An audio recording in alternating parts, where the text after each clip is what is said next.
Assalamualaikum dan selamat sejahtera kepada Madam, Komander dan rakan-rakan sekalian. Hari ini saya Muhammad Nazmi bin Suhaimi bersama rakan-rakan saya iaitu Fauzan Aziz, Nur Zarini daripada Kumpulan 9 ingin membentangkan tajuk yang diberikan kepada kami iaitu senaman untuk kesihatan. Subtopik 9.1. Kenapa kita perlu bersenam? Terdapat 7 sebab kenapa kita perlu melakukan senaman. Sebab yang pertama adalah mengekalkan awet muda. Dengan melakukan aktiviti senaman, kita akan dapat melambatkan lagi proses penuaan dan dapat mengekalkan bentuk badan ideal. Bukan itu sahaja, kita juga akan dapat meningkatkan lagi tenaga bagi melakukan aktiviti seharian. Sebab yang kedua adalah jantung yang lebih sihat. Dengan melakukan aktiviti senaman ataupun aktiviti fizikal, kita akan dapat meningkatkan lagi kadar pembekalan oksigen terhadap jantung, meningkatkan pengaliran darah, level kolesterol darah dan mengelakkan berlakunya saluran darah yang tersumbat. Bagi individu yang mempunyai tekanan darah yang tidak stabil, mereka akan dapat menstabilkan semula paras tekanan darah kepada paras yang lebih sihat dengan melakukan aktiviti senaman.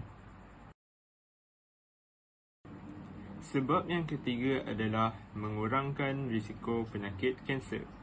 Berdasarkan kajian, moderate exercise seperti berjalan kaki selama 30 minit pada setiap hari akan dapat mengurangkan risiko seseorang individu itu daripada menghidap penyakit kanser payudara.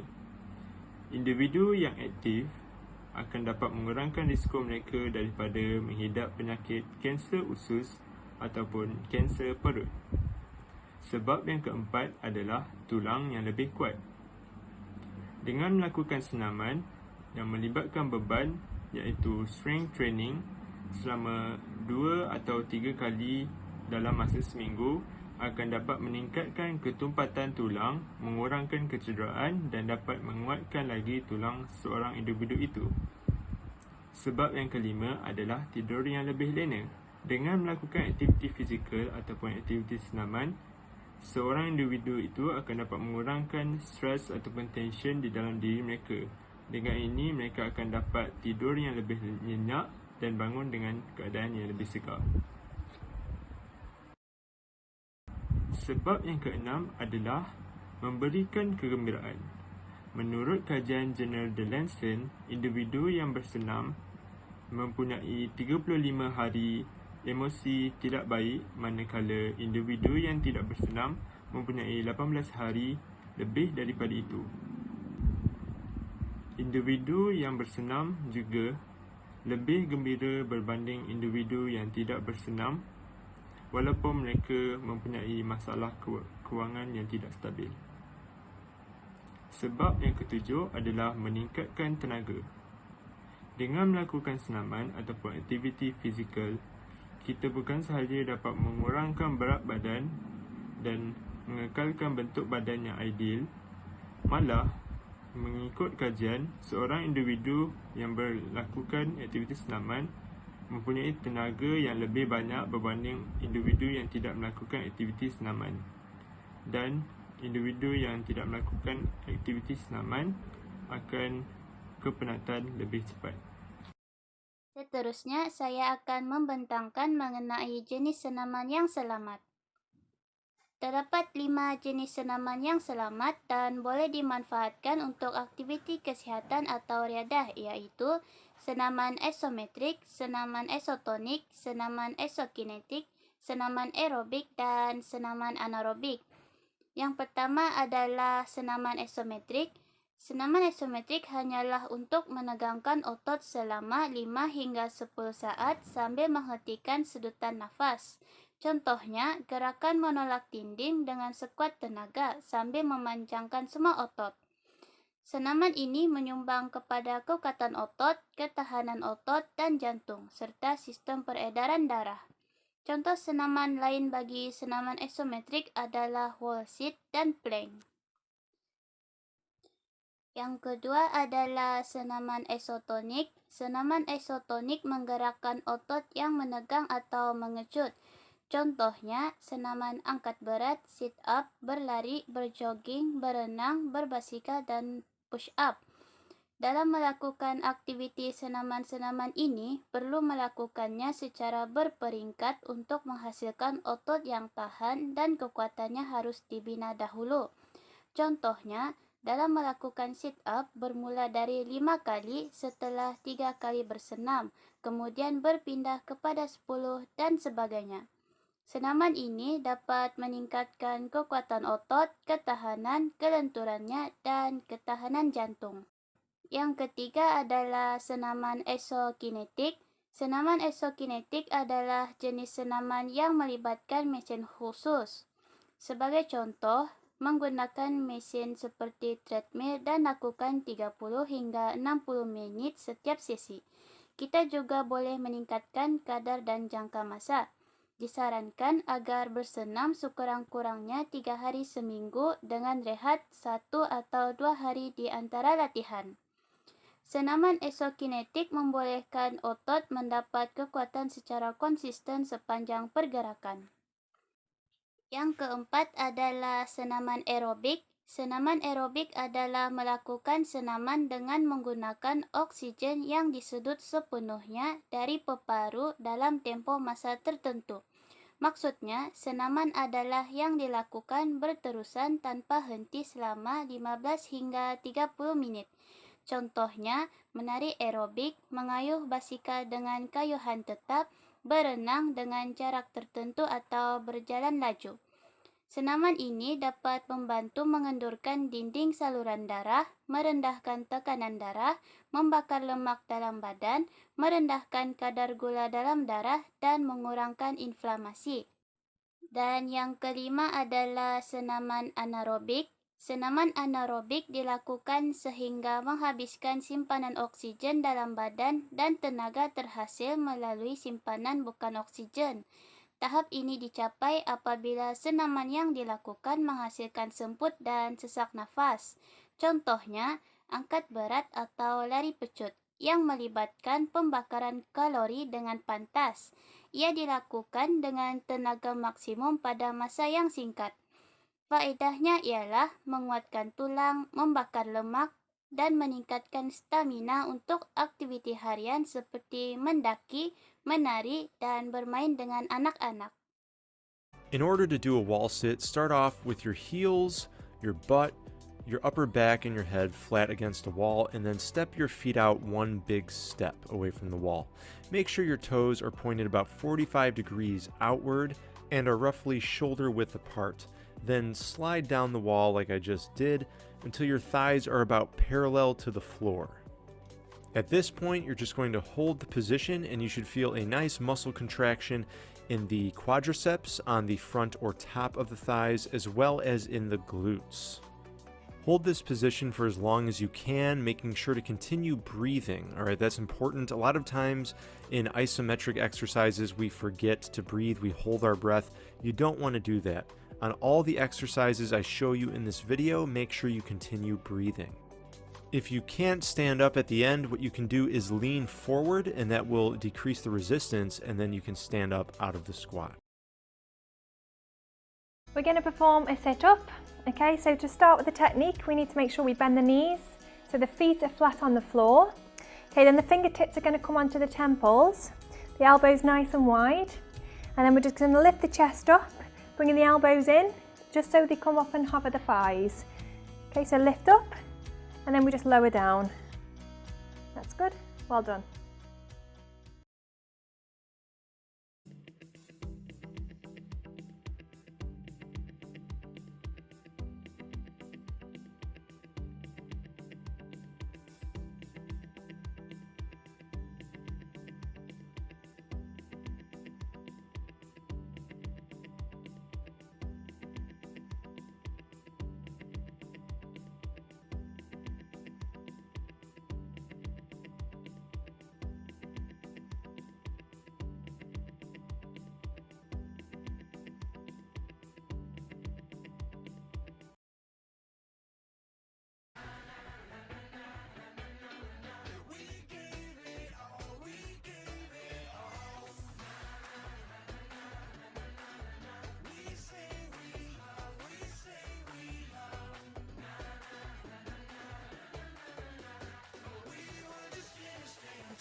and down. It's a small movement. Shrugs are great because they stimulate a lot of muscles that you need in other lifts. Up and down. Let's do one more. And down. Assalamualaikum warahmatullahi wabarakatuh. Nama saya Fauzan Aziz bin Rustam dan saya akan menerusi slide dengan membincangkan topik 93 iaitu cara regangan otot. Sebelum melakukan apa-apa aktiviti fizikal, terutamanya yang lebih intensif terhadap otot, penting untuk kita melakukan pemanasan badan atau peregangan otot terlebih dahulu. Sebab paling penting mengapa kita harus melakukan peregangan otot adalah kerana untuk mengelakkan kecederaan pada bahagian otot sewaktu melakukan aktiviti selanjutnya. Contoh kecederaan yang mungkin dialami adalah keseliuhan pada bahagian anggota badan atau otot yang terlibat mungkin mengalami kecederaan koyakan. Jika disimpulkan, regangan badan ini dilakukan sebagai persiapan awal badan bagi menjalani aktiviti yang memerlukan daya badan yang berkekalan dan berterusan. Disebabkan otot biasanya dalam keadaan tenang, senaman regangan dapat memastikan otot berfungsi dengan baik dalam aktiviti fizikal tanpa risiko kekejangan atau dalam keadaan lebih buruk, robek. Tujuan kita memulakan dengan melakukan regangan adalah kerana ia dapat melonggarkan otot kita dan dapat meningkatkan tahap kelontaran badan seseorang.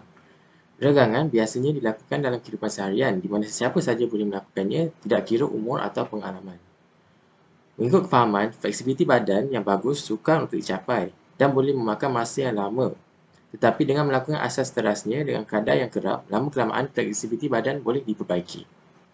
Berikut merupakan contoh regangan yang boleh dilakukan atau contoh-contoh regangan yang biasanya kita lihat kebanyakan orang buat. Bagi penjelasan tambahan, kita lihat pada pertama iaitu lari atau berjalan setempat. Ia tertumpu terhadap daya tahan kardiovaskular, jantung dan paru-paru. Memastikan darah dalam badan mengalihkan oksigen ke seluruh badan dan idealnya kekalkan kedudukan selama 30 saat. Kemudiannya ialah regang tengkuk. Regang tengkuk tertumpu terhadap sendi di bahagian tengkuk. Ia mengelakkan tengkuk dari terseliur disebabkan oleh pergerakan tidak terjangka atau tindakan disebabkan refleks. Kebiasaannya, kita akan meregang tengkuk dalam kedudukan selama 10 saat bagi kedua-dua belah kiri dan kanan.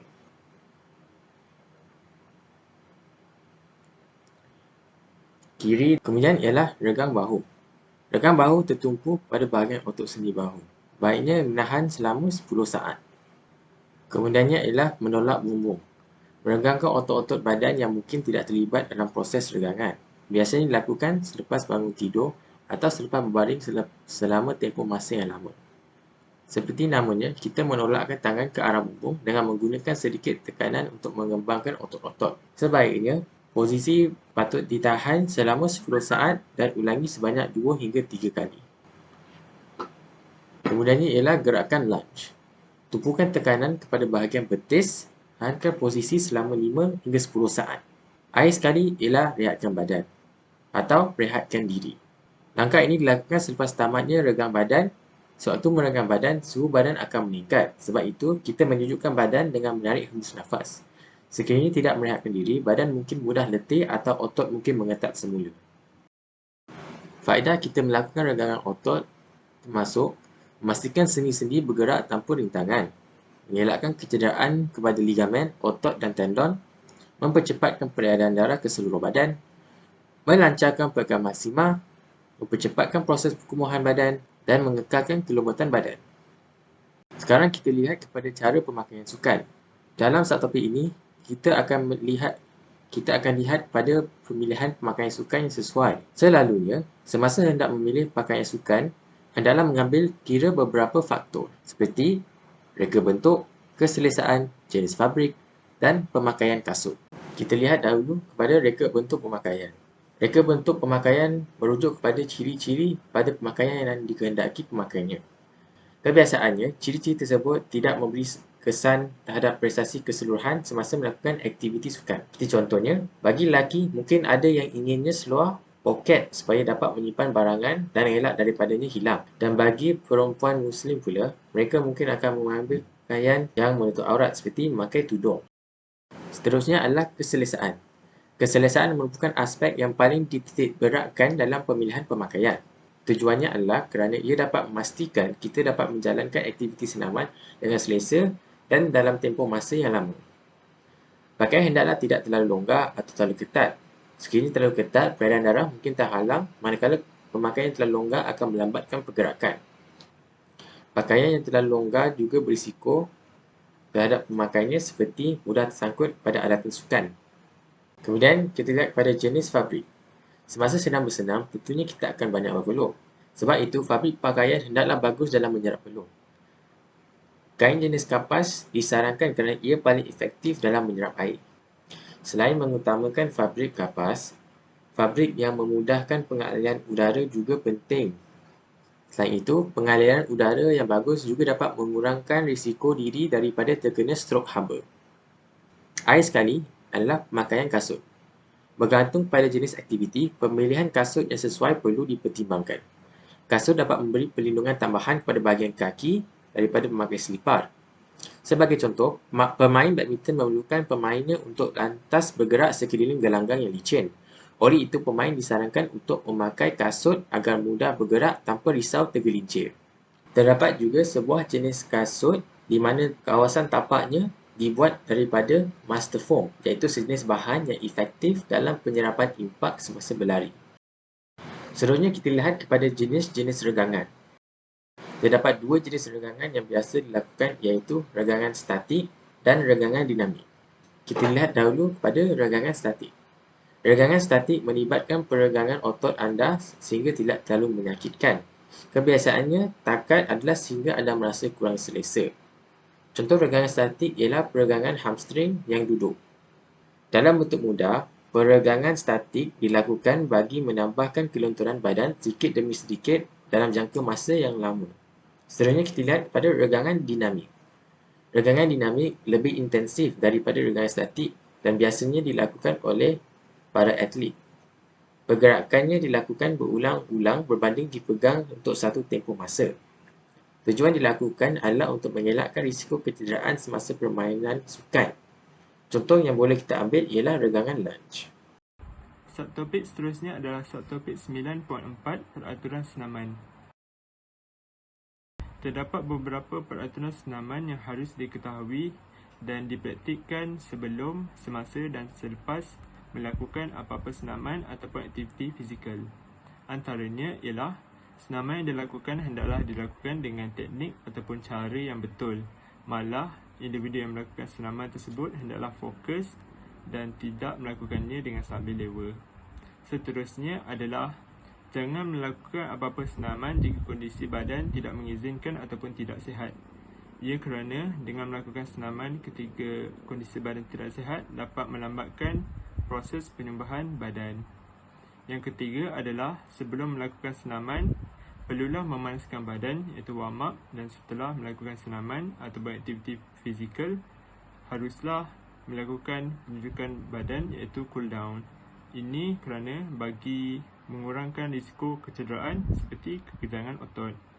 Yang keempat adalah memakai pakaian yang bersesuaian dan selesa bagi seseorang untuk melakukan aktiviti yang hendak dilakukan seperti seluar ataupun kasut sukan yang bersesuaian.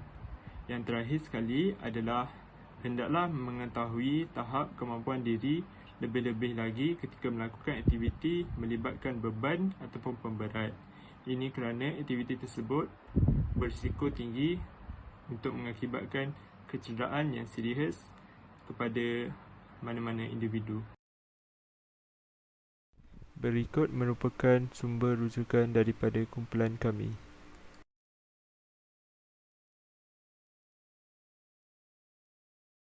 Sekian sahaja daripada kumpulan kami. Terima kasih.